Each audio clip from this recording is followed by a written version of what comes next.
नमस्कार मंडळी, कसे आहात तुम्ही? स्वागत आहे तुमचं माझ्या प्रफुल्लताई या चॅनलवर. थंडीच्या दिवसामध्ये विदर्भात घरोघरी मेथीचं आळण केले जाते. हे मेथीचं आळण खूप टेस्टी चविष्ट वाटते. तुम्ही हे भात, भाकरी किंवा पोळी यासोबत खाऊ शकता. खायला खूप अप्रतिम वाटते. तर चला ही रेसिपी कशी करायची बघूया. मेथीचं आळण करण्याकरता इथे आपल्याला मेथी लागणार आहे. मेथी स्वच्छ निवडून घ्यायची आहे आणि याला 2 ते 3 पाण्याने स्वच्छ धुवून घ्यायची आहे आणि कोरडी करून घ्यायची आहे आणि याला बारीक चिरून घ्यायची आहे. इथे आपण मेथी छान बारीक चिरून घेतलेली आहे. अशा प्रकारे मेथीच्या आळण्याचं फोडणी करता इथे आपल्याला काही साहित्य लागणार आहे. इथे आपण मिरची घेतली आहे. मिरची, लसूण आणि कांदा छान बारीक कट केलेला आहे. टमाटर स्वच्छ धुवून त्याला बारीक कट करून घेतलं आहे. लसूण आपल्याला भरपूर घ्यायचं आहे, त्यामुळे खूप छान चव येते. इथे आता आपल्याला आळण फोडणी द्यायचं आहे. तर कढईमध्ये मी तेल गरम करायला ठेवलेलं आहे. तेल गरम झालं की आपल्याला आळणाला फोडणी द्यायची आहे. आपण तेल गरम होऊ देऊया. इथे आपलं तेल गरम झालेलं आहे.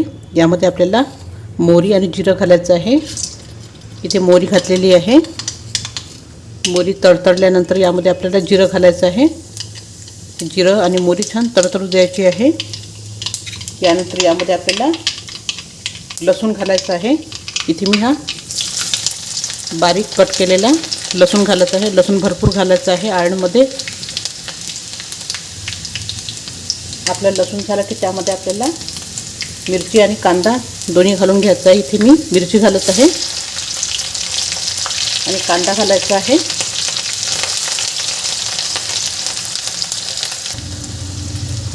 इथे आपल्याला कांदा आणि मिरची छान लालसर होतपर्यंत परतून घ्यायचं आहे.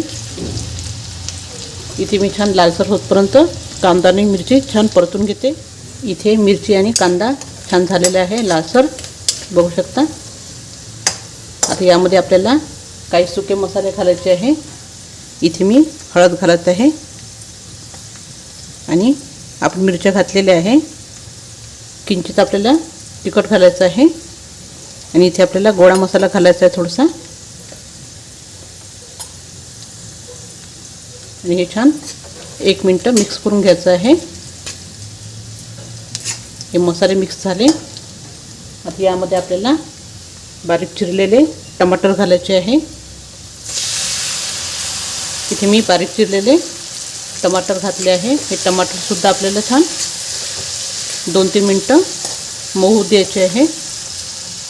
मी टमाटर छान मऊ करून घेते 2-3 मिनटं. इथे आपले टमाटरसुद्धा छान सॉफ्ट झालेले आहे, बघू शकता तुम्ही. आता यामध्ये आपल्याला बारीक चिरून घेतलेली मेथी घालायची आहे. इथे मी मेथी घातलेली आहे. इथे आपण सर्व मेथी घालून घेतलेली आहे. आता याला आपल्याला छान मिक्स करून घ्यायचं आहे. या मसाल्यामध्ये मेथी छान 2-3 मिनटं. इथे मी हे छान मिक्स करून घेत आहे मेथी.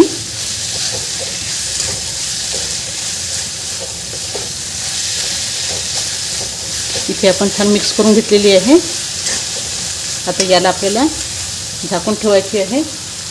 मी गॅस कमी करत आहे आणि इथे आपल्याला यावर झाकण ठेवून हे छान शिजवून घ्यायची मेथी. आपण एका बाजूला भाजी शिजायला ठेवलेली आहे. तोपर्यंत इथे आपल्याला एक बॅटर तयार करून घ्यायचं आहे.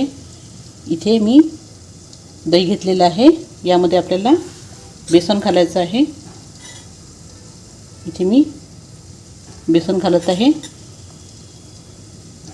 हे छान आपल्याला मिक्स करायचं आहे.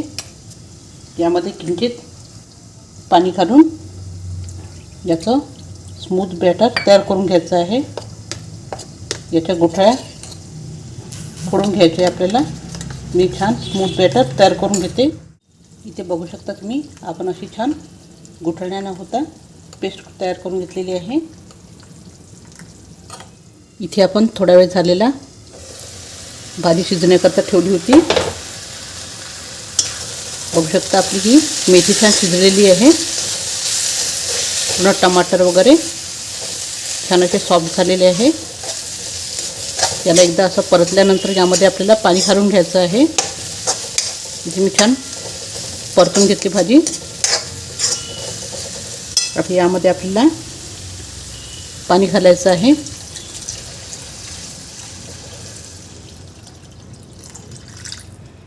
आणि गॅस मोठा करायचा आहे. गॅस मी मोठा केलेला आहे.